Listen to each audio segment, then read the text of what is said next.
Hello everyone, আসসালামু আলাইকুম। Welcome my channel. কেমন আছেন সবাই? আশা করি সবাই ভালো আছেন। যে যেখানে আছেন সুস্থ আছেন, নিরাপদে আছেন। যে যেখান থেকে ভিডিওটি দেখতেছেন শুরুতে একটা লাইক দিয়ে ফুল ভিডিওটি দেখার অনুরোধ রইল।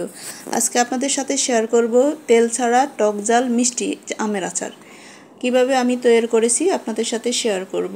টক ঝাল মিষ্টি আমের আচার কার না পছন্দ হয়? সবাই কম আর বেশ পছন্দ করে, বিশেষ করে ছোটরা তো বেশি পছন্দ করে। তো আমি কিভাবে তৈরি করেছি আপনাদের সাথে শেয়ার করব। দেখতে যেমন লোভনীয়, খেতেও কিন্তু অসাধারণ একটা রেসিপি। শুরুতে আমি কয়েকটা কাঁচা আম নিয়ে নিলাম। এখানে আমি 1 কেজির থেকেও একটু বেশি নিয়ে নিলাম। তো আমগুলো সবগুলো প্রায় পাকা পাকা অবস্থায়। আমি সবগুলো আম ছিলে ভালোভাবে পরিষ্কার করে কেটে নিয়েছি। মাঝখানে আটিটা আমি ফেলে দিয়েছি। তো আমগুলো এখন আমি একটু চিকন করে একটু কেটে নিব। কাটার সময় একটু সাবধানে কাটতে হবে যাতে হাতে না লেগে যায়। সবগুলো আম আমি এভাবে কেটে নিয়েছি। দেখুন, সবগুলো আম আমি ভালোভাবে কেটে নিয়েছি। কাটার আগে আমি ভালোভাবে পরিষ্কার করে ধুয়ে নিয়েছি। এখন আমি আমের মধ্যে কিছু চিনি দিয়ে দিব।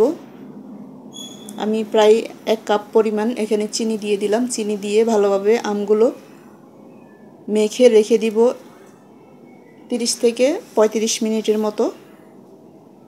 এতে চিনিগুলো ভালোভাবে গলে যাবে আর আমের ভিতরে ভালোভাবে ঢুকবে। আর এখানে আমি মশলা তৈরি করে নিব। এখানে আমি 1 টেবিল চামচের মতো নিয়ে নিলাম পাঁচফোড়ন, যেটা আমরা আচারে দিয়ে থাকি। এখন আমগুলো সবগুলো আমি চুলায় বসিয়ে দিব। দেখুন, একবারে চিনিটা গলে গেছে। এখন দিয়ে দিলাম আমি মরিচের গুঁড়া। আমি এক টিস্পুনের মতো মরিচের গুঁড়া দিয়েছি। আর এখানে সুন্দর একটা কালার আসবে। সামান্য পরিমাণ দিয়ে দিব হলুদের গুঁড়ো। এই হলুদের গুঁড়ো আর মরিচের গুঁড়ো দেওয়ার ফলে সুন্দর একটা কালার আসবে। দিয়ে দিব এখানে সামান্য পরিমাণ লবণ। এটা টেস্ট অনুযায়ী লবণটা ব্যবহার করবেন আপনারা। এখন চুলার আঁচটা মিডিয়াম রেখে নেড়ে ছেড়ে ভালোভাবে রান্না করে নিব।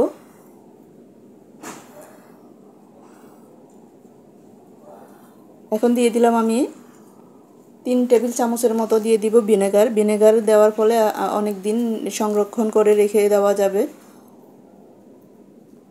তো আমার প্রায় হয়ে আসছে। এখন দিয়ে দিলাম আমি গুঁড়ো করে রাখা মশলাগুলো। ভেজে মশলাগুলো আমি গুঁড়ো করে নিয়েছি, আমি আধা ভাঙ্গা করে নিয়েছি। এখন আমি দিয়ে দিব এখানে চিলি ফ্লেক্স। আমি প্রায় হাফ টিস্পুনের মতো চিলি ফ্লেক্স দিয়ে দিলাম। এখানে জালটা আপনারা পছন্দ মতো আপনারা দিয়ে দিবেন। তো আমার হয়ে গেল মজাদার রেসিপি টক ঝাল মিষ্টি আমের আচার তেল ছাড়া। এভাবে তৈরি করে বাসায় রেখে অনেক দিন সংরক্ষণ করে রেখে দিতে পারেন।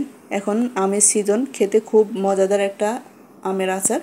তো সবাই ভালো থাকবেন, সুস্থ থাকবেন। আর আমার এই আমের আচারটি আপনাদের কেমন লাগলো? যদি ভালো লেগে থাকে লাইক কমেন্ট শেয়ার করে পাশে থাকবেন। সবাই সুস্থ থাকবেন। আবার দেখা হবে যে কোনো ভিডিওতে, যে কোনো রেসিপি নিয়ে।